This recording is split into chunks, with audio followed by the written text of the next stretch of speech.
Hey lovelies, welcome to mini vlog. Fruits and vegetables எல்லாமே கொஞ்சம் order போட்டிருந்தேங்க. So அது எல்லாத்தையுமே கையோடு வந்து ஆர்கனைஸ் பண்ணிடலாம் அப்படின்னு சொல்லிட்டு ஆர்கனைஸ் பண்ணிகிட்டு இருக்கேன். ஸோ இன்றைக்கி பார்த்தீங்கன்னா ஒரு ரெசிபி வீடியோ தான் நீங்கள் பார்க்க போகிறீங்க.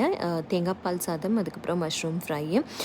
ஸோ கார்பேஜ் எல்லாம் பார்த்தீங்க அப்படின்னா இங்கே வந்து ரெகுலர் பேஸிஸில் வந்து நம்ம வாசலில் வச்சிட்டோம் அப்படின்னாலே அவங்களே வந்து எடுத்துகிட்டு போயிடுவாங்க. பட் ப்ராப்பராக வந்து செக்ரிகேட் பண்ணி தான் நம்ம வந்து போடணும். ஸோ எல்லாமே எடுத்துகிட்டு போயிட்டாங்க. சரி, ஓகே, நீ தேவைப்படும் அப்படின்னு சொல்லிட்டு அதையும் வந்து எடுத்து உள்ளே வச்சாச்சு. ஸோ தேங்காய் பால் சாதத்துக்கு பார்த்திங்க அப்படின்னா பாஸ்மதி ரைஸ் தான் 1.5 கப் அளவுக்கு எடுத்திருக்கேங்க.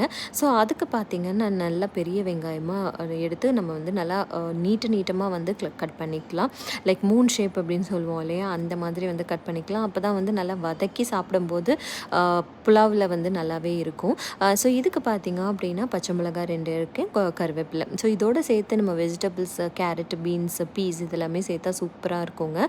ஸோ இன்றைக்கி எந்த வெஜிடபிள்ஸும் இல்லை, அதனால இதை மட்டும் நான் யூஸ் பண்ணிக்கிறேன். ஸோ இதுக்கு பார்த்திங்க அப்படின்னா பட்டை, கிராம்பு, ஏலக்காய் இதெல்லாமே எடுத்துகிட்டு பச்சை மிளகா, கருவேப்பிலை, முந்திரி, அதுக்கப்புறம் பார்த்திங்கன்னா தேங்காய் பால், கூடவே பார்த்திங்கன்னா ஊற வச்ச பாஸ்மதி ரைஸ். ஸோ இதில் பார்த்திங்கன்னா ஒரு ப்ரெஷர் பேனில் வந்து எண்ணெய் சேர்த்துட்டு நம்ம எடுத்து வச்சுருந்த மசாலாஸ் எல்லாத்தையுமே எடுத்து ஃபஸ்ட்டு நல்லா ரோஸ்ட் பண்ணிக்கோங்க.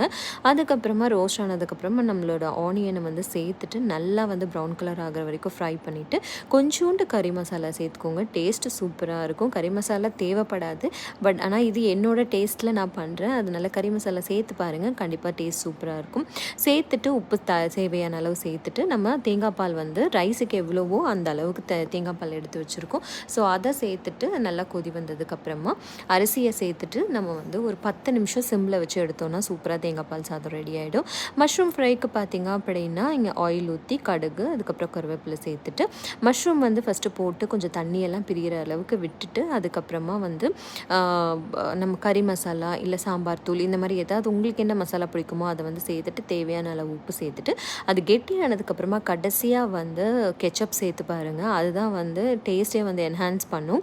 ஸோ கெட்டியானதுக்கப்புறமா இறக்கிட்டிங்கன்னா சூப்பராக தேங்காய் பால் சாதம் ரெடி.